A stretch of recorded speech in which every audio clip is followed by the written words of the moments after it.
tank reaches the outskirts of the town, it is met by a swarm of Ukrainian FPV drones.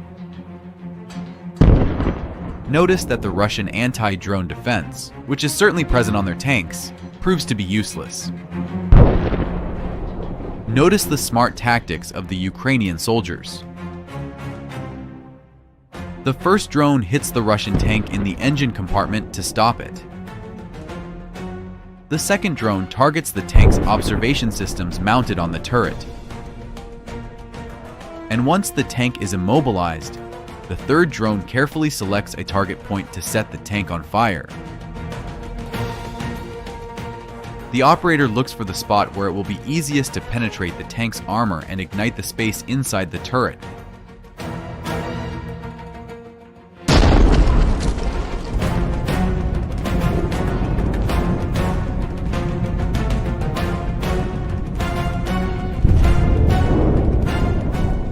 After the tank catches fire, its ammunition may detonate after a while.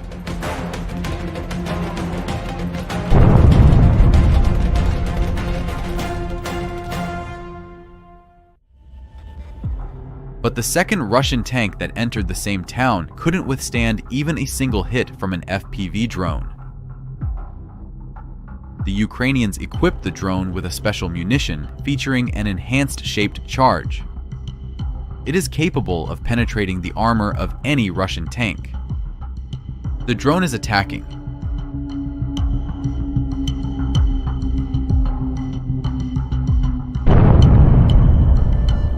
Incredible.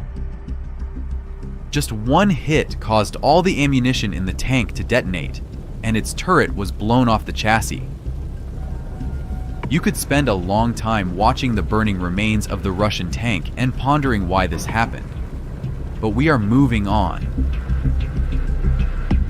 Currently, the Russians are desperately trying to capture the city of Vovchansk in the Kharkiv region. They are sending column after column of tanks there, but so far, they haven't achieved significant success. Watch how the Ukrainians repel the attack of the Russian armored column. First, drones hit the tanks as they approach the town. The first tank is stopped. The second tank is stopped.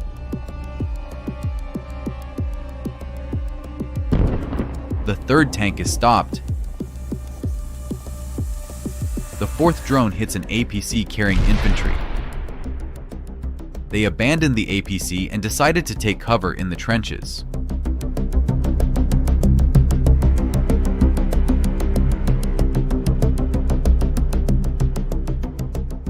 But as soon as they settled there, the Ukrainians struck them with a cluster munition and burned the APC with a grenade. This Russian T-90 tank hit a mine during the attack on the town and was abandoned by its crew. A Ukrainian drone flies directly into the open hatch of the tank, setting it on fire. Another T-80 tank was abandoned on the outskirts of the town. It took a powerful hit from a Ukrainian drone and immediately caught fire. But after some time, all the ammunition inside it exploded. The result is grim for the Russians. Not far from there, another Russian APC was found and destroyed. As you can see, the Russians have to suffer huge losses to make any progress. Many of you ask, if it's true that the Russians are losing so much armored equipment, why are they winning the war? The answer is simple.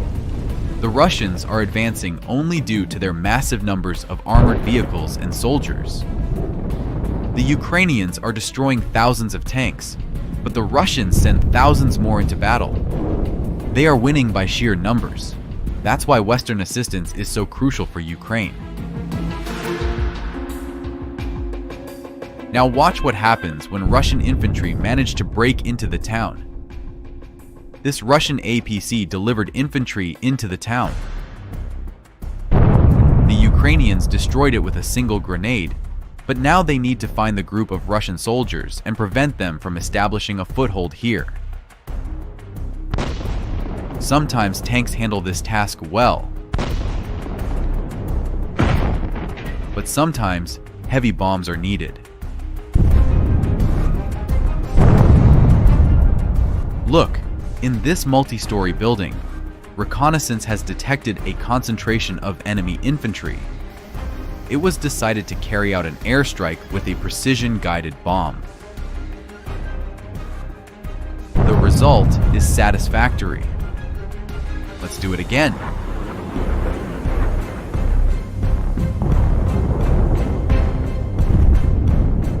But to be objective, I must say that the Russians do the same thing. Look at this powerful Russian weapon. This is the Iskander multi-purpose missile system. It launches high-precision cruise and ballistic missiles.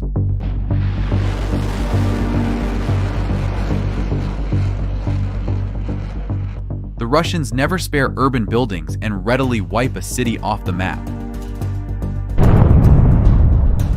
And now, I want to show you a completely different front, where recently, the Ukrainians successfully destroyed valuable pieces of Russian weaponry.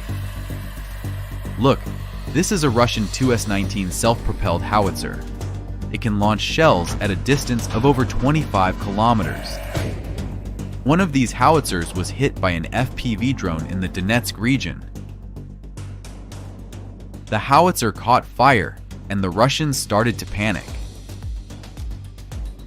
The nearby fuel truck quickly left the location. The soldiers also ran away, realizing that the ammunition was about to detonate. And they were right. The howitzer exploded! Not far from there, the Russians used a 2S-3 artillery system. It can fire at a distance of up to 17 kilometers. The Russians hid it among the trees, but Ukrainian reconnaissance tracked it down and destroyed it. What a powerful explosion! The next target is a loading vehicle for the Russian Oregon MLRS. It has just delivered ammunition. This time, the Ukrainians use a HIMARS rocket.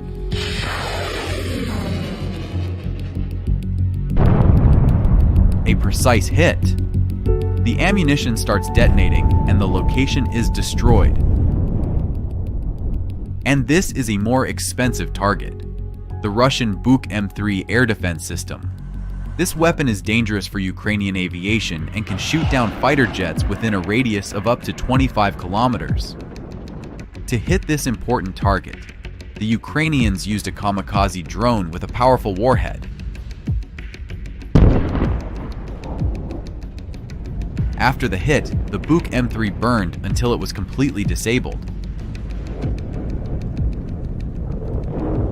To contain the breakthrough of Russian forces in the Kharkiv direction, Ukrainians launch hundreds of projectiles from the Grad BM MLRS.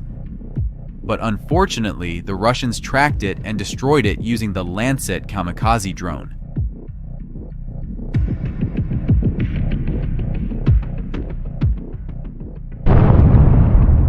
This led to the detonation of all the ammunition in the installation. Here we have the video confirmation of the destruction of another